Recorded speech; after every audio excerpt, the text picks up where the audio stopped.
Oi, gente.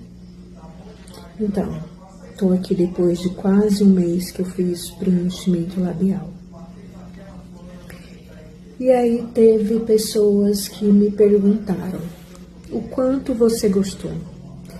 E eu falei, desde a hora que levantei da maca. Sabe por quê? As pessoas que me conhecem sabem muito bem, os meus lábios, essa parte aqui de cima, parte inferior, eram muito finas, muito finas. Hoje eu olho o antes e o depois, eu vejo o quanto ficou bom. Eu amei, amei muito.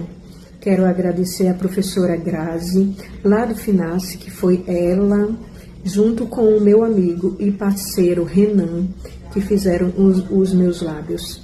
Então, eu indico muito, tá, para quem quer fazer.